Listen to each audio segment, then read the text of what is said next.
you get a trail-worthy tent for $30? Let's find out.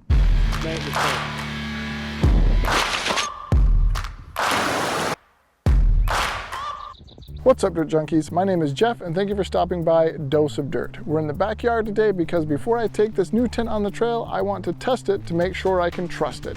This is the Ozark Trail one-person backpacking tent. It's only $30 at Walmart, which is an amazing price for a tent, but not amazing if it won't work. I'm building a budget gear loadout and want to include a nice budget-friendly tent in that loadout. This tent could be a great find, but only if the tent works as you would expect. Before I take this on the trail, I feel like I have to test it because the price point is just too good. I'm a little nervous on whether this will work, especially in the rain. I actually tested this tent last week in the rain, but before we get to that, I want to set the tent up, show you around, tell you a little bit about it, and then we'll talk about whether or not this held up to the rain.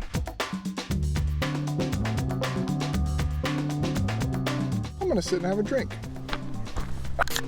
The first thing I'll mention, and probably the most important thing, the reason you're buying this tent is that it is cheap. It is $30. I think actually $27.88 or something like that. So a really good price for a tent. We'll see whether or not it's worth it because it has to actually work as a tent for that price to be worth it. Otherwise, you have a $30 piece of garbage. The next thing I'll mention, a few reasons this tent is so cheap. First of all, it is a single wall tent, and some of the materials that are used are on the inexpensive side. The poles are made of fiberglass. I definitely prefer aluminum poles. Also, the stakes are super heavy. They are steel stakes, but $30 tent, that's what you get. Let's walk around and I'll show you around the tent a little bit. So as I was saying, these poles are fiberglass. It's just this one pole that goes all the way across the top. Then you have another shorter pole that goes to give you some of that space inside. You do have to stake out all four corners. You do also have to stake out the vestibule. You'll see that there's a stake there. And then the last one is around back here. You have this guy line right here. You can see it's staked, and that's just to give you some ventilation. That is the outside of the tent. Let's take a look at the inside.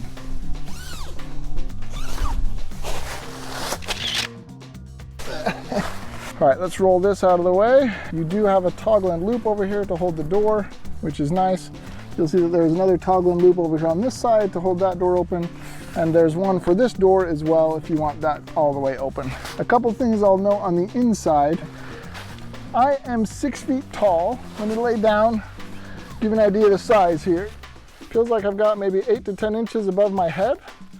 And then still another 6 inches or so at my feet. You can see I do have pretty good foot room there. It's pretty spacious. It's 30 inches wide, I think, in here, so any sleeping pad will fit with some additional room. I can sit up in it. Feels like if I sit up really straight, my head barely touches the top. You do have this loop up here where you can hang a headlamp or something else. You've got a pocket here. That's really nice. Looks like that's the only pocket. One thing that's really important and that I paid really close attention to when I first set this tent up is the seam sealing. You can see there's one big seam right here across the middle of the floor. That's unfortunate. I really prefer tents that don't have a seam on the floor just to avoid any potential issues. But again, $30 tent, what are you gonna do?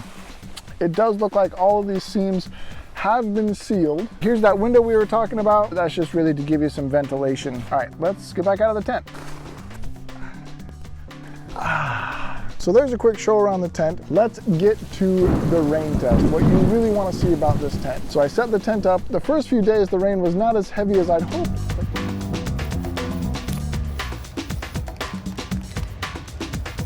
But each time I checked on it, let's take a look inside. There was no water inside the tent, which is exactly what I wanted to see. But no water in here so far that I can see. This seam is right on the top of the tent, so that one's really important, but it feels good.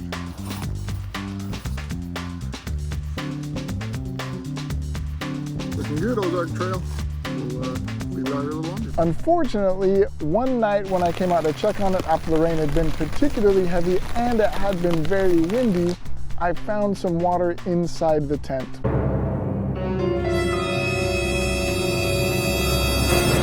And I decided to leave the tent up just to see how bad it could get. I checked on the tent the next morning, and there was at least a quarter to a half a cup of water inside the tent. That was extremely disappointing. You do not want that amount of water coming into your tent. You don't want any water coming into your tent. There was no way I was going to take this tent out on the trail like this. Even if you thought it wasn't supposed to rain during your backpacking trip, we all know how fast the weather conditions can change in the mountains or in the wilderness. I would not take this tent on any backpacking trips as it comes. But it did make me wonder, for $30, are there some things I could do to this tent that would make it trail worthy? And the good news is, I feel like I was able to locate the problem area where the water was coming in.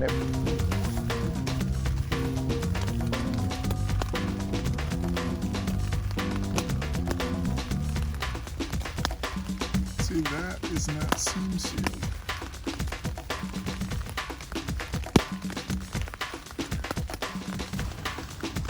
Yeah, looks like these seams are the big problem area. It was these seams right on the side of the window inside of the tent.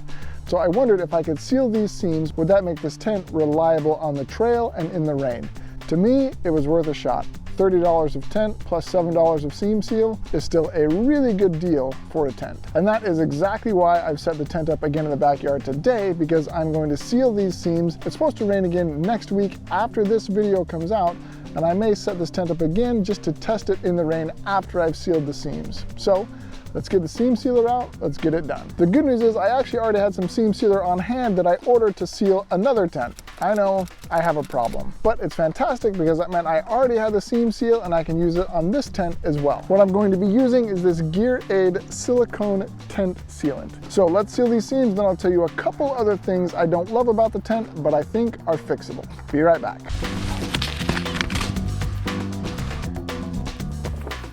All right, there we go. The first thing I would change about this tent, other than sealing those seams, is changing out these stakes. You may say that's not worth it for a $30 tent, but I already have some Wise Owl Outfitter stakes sitting around for one of my other tents, and if I swap those out, that brings the total weight of this tent down to under 3 pounds. And my last gripe with the tent is the fiberglass poles, as I already mentioned. They work fine, but they're just not as sturdy as aluminum poles. I've had fiberglass poles break on me in the wind, but that was only on a really large tent on a very, very windy night. I'm not concerned about that with this tent just because the way it's constructed. You've got the one long pole coming across the spine, but the wind is really gonna curve around the tent because it has such a small profile. There you go. There is the Ozark Trail one-person backpacking tent. We're gonna test it again in the rain after the seam sealing, and I think it'll end up being a good tent at a fantastic price. Remember, life is better with some dirt in it.